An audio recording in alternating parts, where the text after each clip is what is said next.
Okay, this ought to make an interesting short video. I was at the flea market the other day, and there was one of those clean out vendors with all the boxes full of things, from house clean outs. And I saw this thing in the bottom of a box. Actually, I just saw the map here. That's all I saw. It was covered in things. And although it's nothing special to most people, I'll tell you the story about this. This is an Alden Marinefax, actually the Alden weather chart recorder. It's the model 9321. Get you some focus here. It's the Alden weather chart recorder model 9321. Now their famous line was blue, and it was called the 9300, 9500, and a TR1.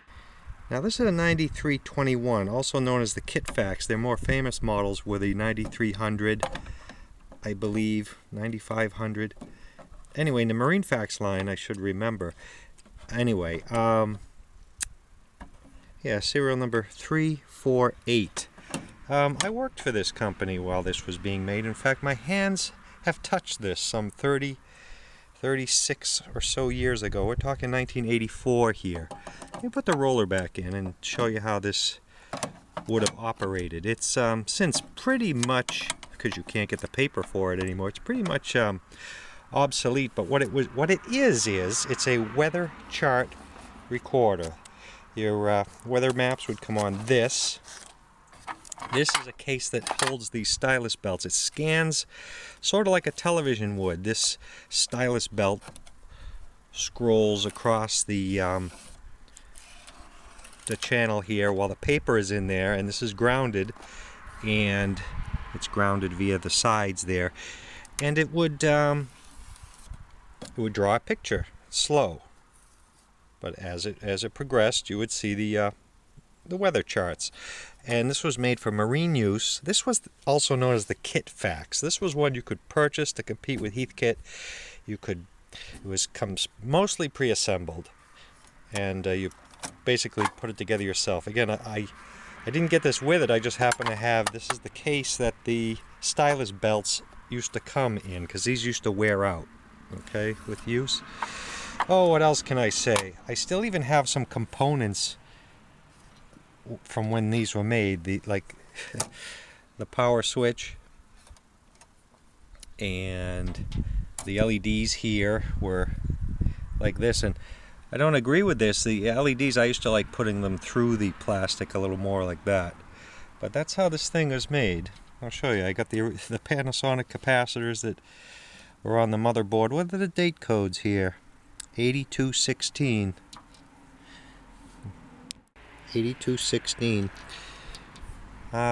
So the way this would work is you would load your stylus belt, put your paper in. The paper, by the way, was wet. It was treated with some chemical, I don't know, but the paper factory was across the street. This was glued on there, but it's since it's come off, but no big deal. Okay, so you would load your paper as so, lock it in the recorder. You would tune the way it gets the maps. Let me explain. It would have all your frequencies here: Halifax, Norfolk, Virginia, etc., Bracknell, England, Northwood, England, Moscow, and we'd have these things running all day to test them out. Let me give you a look at the back here. The fuse holder's missing. Someone took the fuse cap, but we can get another one of those. This is where you would put your radio signal in. This does not have a built-in radio. Other models would have a radio built in underneath. You would feed the radio signals, and it's a facsimile. It was just tones, just noises. You would feed the signal into there with a good phase lock looped radio, and your maps would, like I said, be printed out on the paper. So let's take the cover off. All stainless steel, because it was made for marine use. And this is a pretty meager unit. This was a Kit Fax. Again, there are those Panasonic capacitors. I wonder what the date codes are on them. They're probably the same. Oh, I don't see a date code on them. Any event, yeah, 8207 on the chips, 8401 on the on that, 8345 on that. So little bridge, transformer, power supply, a few tantalum caps. Like I say, this was a trimmed down model. This was just a very basic model. But to find a survivor, I've looked on eBay for these, and like I say, not that it's anything to anyone who would use it today, but it's pretty interesting that I actually ran the wave solder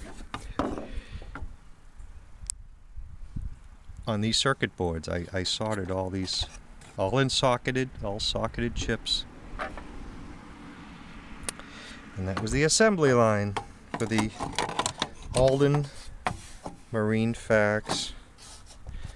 If you want to see some of the sites, the company name has been bought out by a new company in Virginia, but aldenx.tripod.com is where the site is for the ex-employees. It was put up by one of the managers a few years ago. So you can check that out if you want to see pictures of the factory where this thing was made. Again, it's known as the Kitfax 9321. And I'm trying to see if there's any other thing on it. No, that's about it. Alright, well, okay, thanks for watching, and we'll put the screws back in, clean it up. It was also made to mount, it was also made to mount on the wall. So it would hang flush on a wall and the maps would just come down. So that's it. I guess if you ever watch, what's the movie there with Leslie Nielsen? Is that Airplane with O.J. Simpson when they are in the control booth? The bigger Alden machine, we sent a couple out. They go and they tear off, the weather machines are running in the background. Same principle, bigger paper, but if you ever watch the Airplane movie, we had sent a couple out to California as props. So they're actually in the background. I don't think they're running, but they do have weather. He does walk over and tear a map off one from what I recall. Anyway, that's what we got here. A few leftover parts from back then and one of the machines, so kind of a keepsake. That's about it for now. Okay, thanks for watching.